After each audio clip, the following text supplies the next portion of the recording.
Body. So just want to give an update. Still messing with the bikes a little bit here and there. Been working a lot. Kind of been taking a lot of time away from projects. But anyway, it is what it is. Until I can get away from my full-time job. I wish I could do YouTube all the time.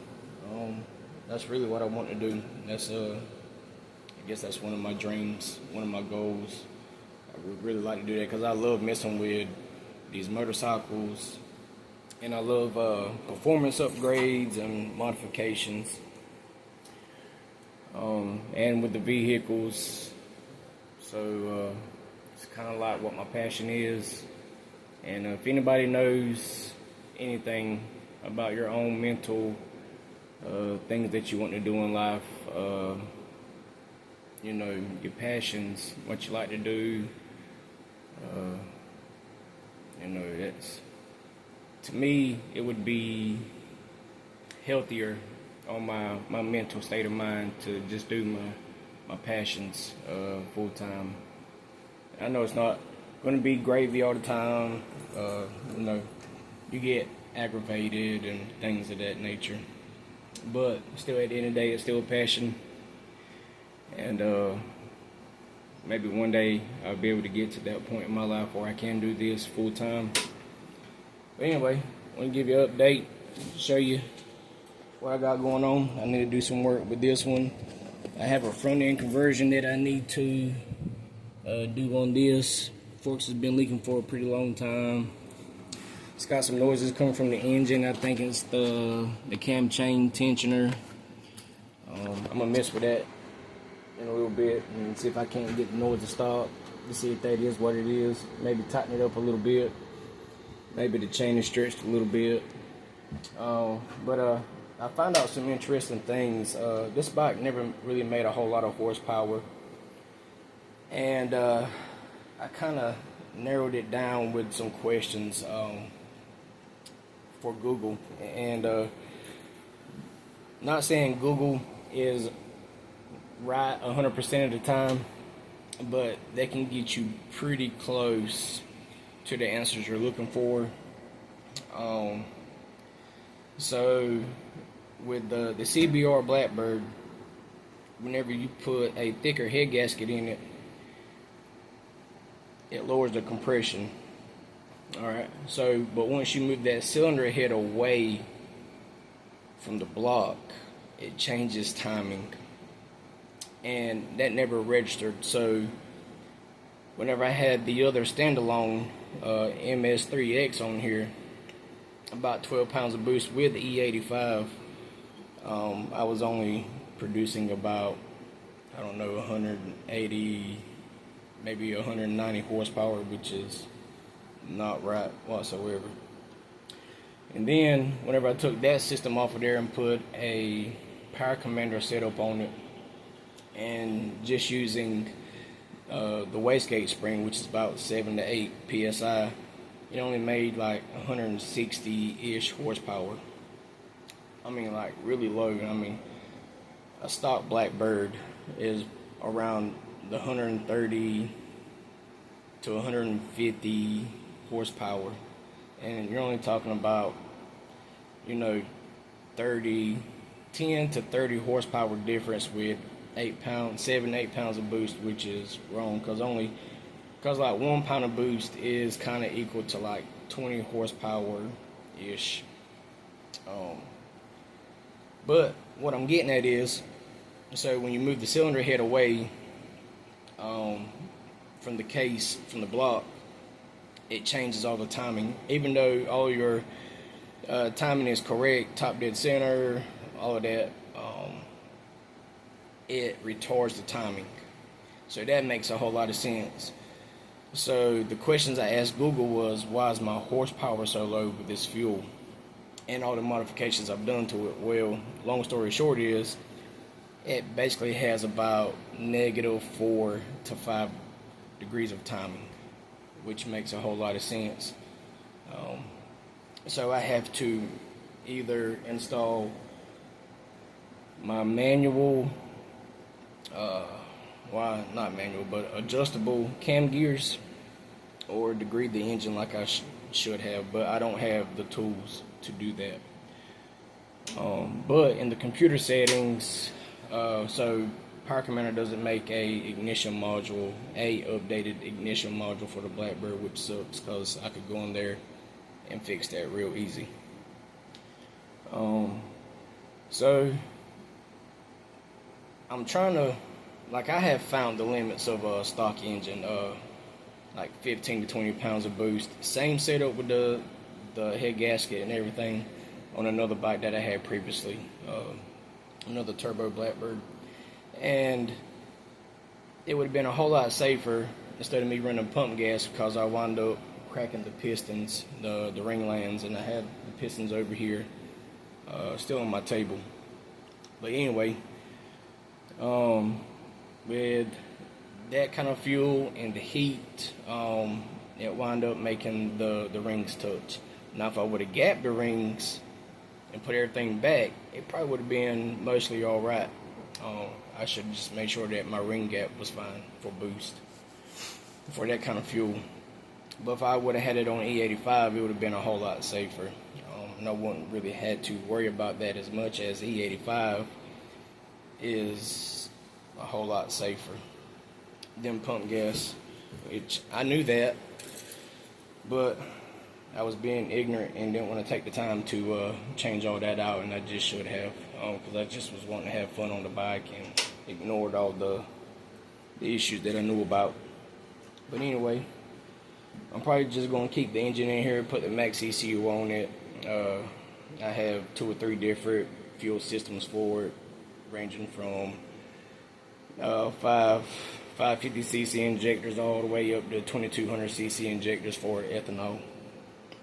I just do different things with the bike, and I switch it up all the time, and I just need to stop. I need to keep it in one at one state, so I know whenever I work on it, this and that is like it should be. And I have fuel, I have parts laying around everywhere. I mean, Jesus, I mean, like, come on. And then I want to put my clutch back in it eventually, which is really expensive. But this Blackbird right here, I'm gonna wind up putting a turbo kit on it. I have turbo headers and such for it. Well, actually, wound up getting 2 turbo headers for the Blackbird. Got turbo sitting down here from one of my good friends, Billy. I got to help him out, do some things with his bike. Still got cams. I need to get in this head right here. I need to still finish building this, which I've just been lacking on 100% it. So I just got it kind of built. But the thing was, whenever I went to put it back together, my gasket sealer was starting to harden around the case, and I don't feel comfortable with finishing it. I have to tear it right back down, clean the gasket maker off of it, or the gasket sealer, whatever you want to call it, Honda Bond or whatever. Get it all cleaned back off, reseal it, put it right back together. It's just the forks for the transmission was giving me a hard time, and I couldn't get it to go back in place right within the time frame. But anyway, my brakes that I'm putting on, this one right here, it's for 0708 Gixxer 1000, which is the front end conversion that I have for it. Scored these nice wheels. I know they look rough on the outside, but they're actually candy red. And I don't know if I want to use these. Of course, that tire's coming off. To put on this one, I got all kind of upgrades for this one.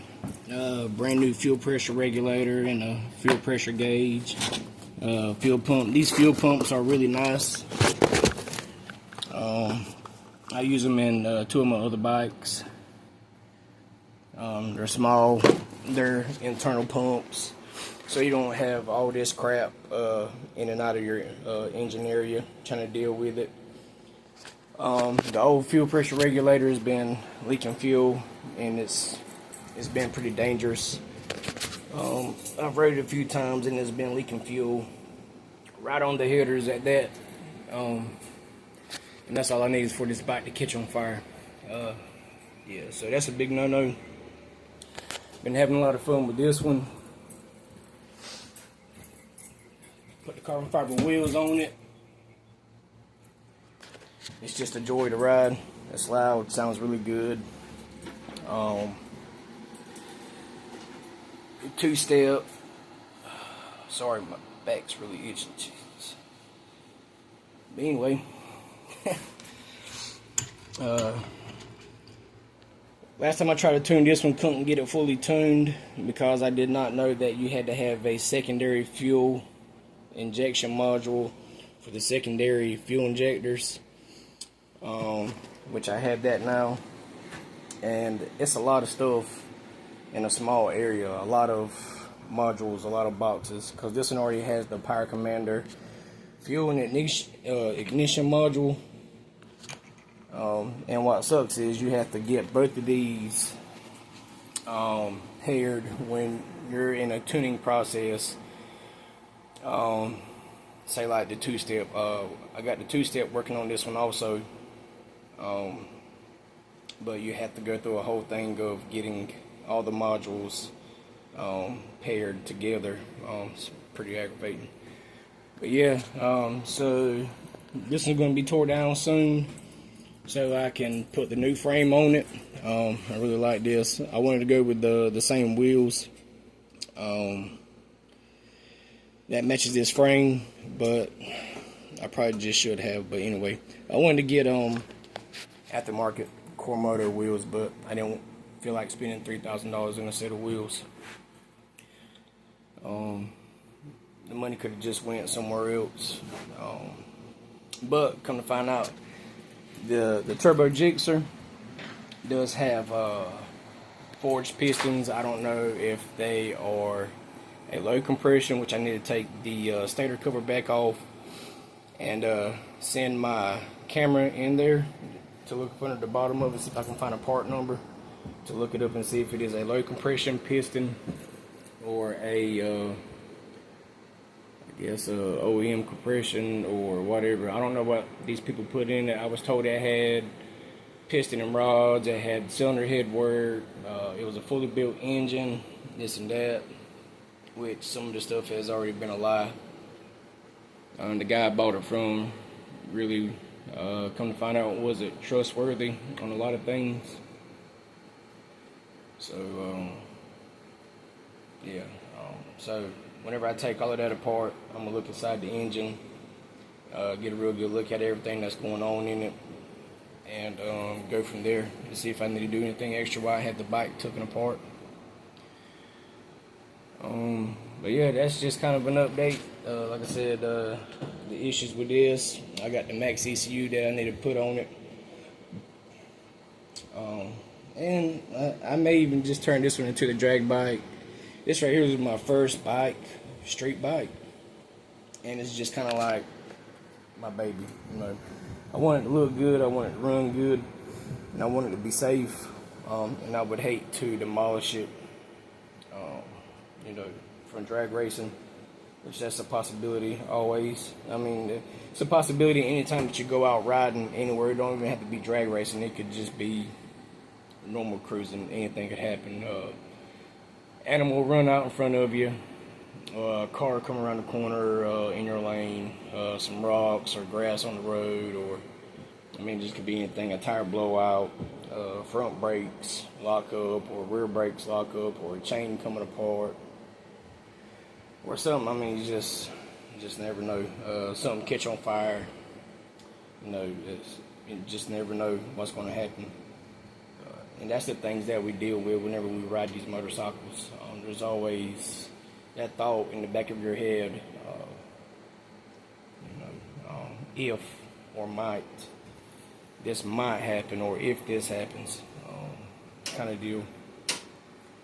But maybe one day I really want to do YouTube full time. I really love working on these motorcycles, performance upgrades, installations. Working on other people's motorcycles, which I do from time to time. even cars. I love modifications on bikes, cars, anything with wheels. It's just a kind of a passion. Well, no, not kind of. It is. That is a passion of mine. So, you know what? I mean, maybe one day I'll get there. Maybe I won't. But that's really what I want to do. I really want to kind of get out of the work that I'm doing now. I am a industrial electrician, foreman, supervisor, superintendent from time to time, GF from time to time. Depends on the job site that I go to. Having to be away from my family all the time. The struggles with co-workers or people working up under me or other people in the work area. Just having to be professional all the time. I'm 40 years old, and I'm already lived half of my life, and I'm ready to do something with the other half of my life. And I hope that YouTube, with building things and creating content for you guys and for myself, it's just kind of like what I want to do for the remainder of my life. So yeah, it's just, you get tired, you just want to do other things, and sometimes your body's just beat up and you can't do what you used to. At least with the performance upgrades or building these motorcycles, I have a clear conscience, and I just love to do that. I could spend days and days and days working on these motorcycles, and I have from time to time. Just like pulled all-nighters trying to get a motorcycle back together from start to finish. I mean, tore completely down and built completely back together within 2.5, maybe 3 days at the most. Yeah. I love it, and I want to continue to grow with this process. So, like I said, maybe one day we'll get there, or we won't. But that is a goal of mine. That's a dream of mine. And just for the fun of it, let's start her up one time.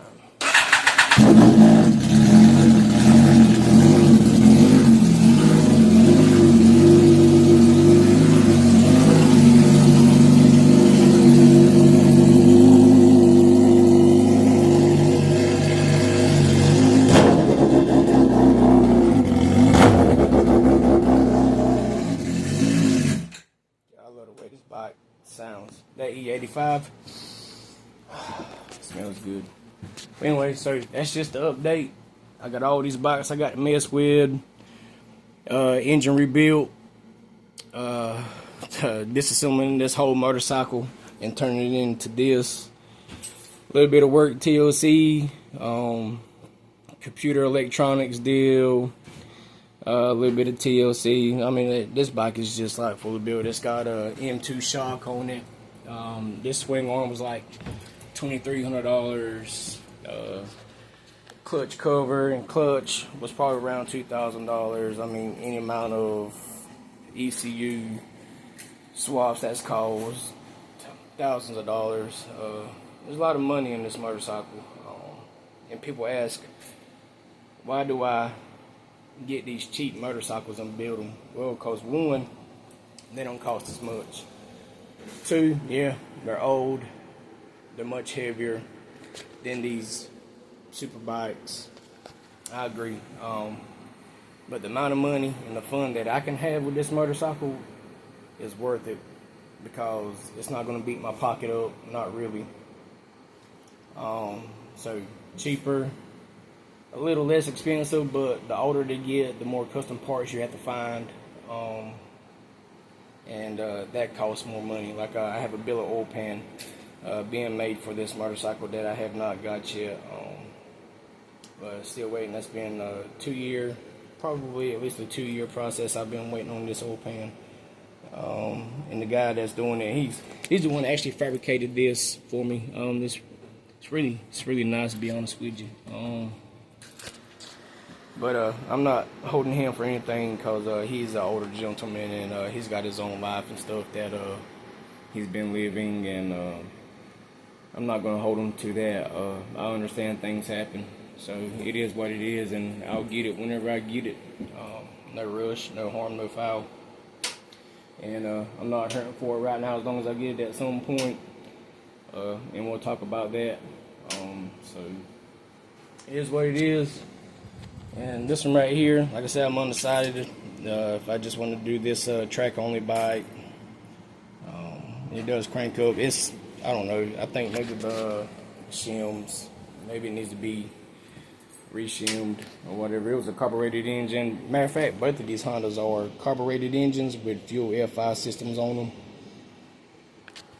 But I mean, it works though. I've rode this one around the yard a little bit. Thought it had the brakes ironed out on it. That was like one of the main things, trying to get the brake system ironed out on it. And I was going to de-link it. But I think that may be one of my issues right now. But anyway, so that's pretty much the update. Some things I got going on, some things to talk about. I seen that you guys really like this Turbo Gixxer. Got a lot of views on it with, well, I say a lot, it was a lot for me, but you guys seem to like the Turbo Gixxer 1000, pretty good amount, so probably going to be doing a lot of content with it along with the other bikes. So yeah, drop a comment, let's talk about it. If you guys want to know something about something, holler at me, talk to me, conversate. I don't mind helping out people if you guys got some questions or some issues. If you guys follow me on Facebook or Instagram or whatever, or TikTok, I have some videos here and there. I don't mind helping people. I've helped several others with issues. I'm that guy. I don't mind helping out. That's for sure. And I'll give it to you straight. And if I don't know it, I'll tell you. And if I don't know it, I'll look in my books. I have books for all these motorcycles. Well, for my motorcycles. So yeah, if I know it, I'll talk to you about it. If I don't know it, I'll still talk to you about it, and we'll learn together. So yeah, that's the update. That's what I got going on. I'm gonna mess with this box a little bit, and holla at your boy. Push the limits. Peace.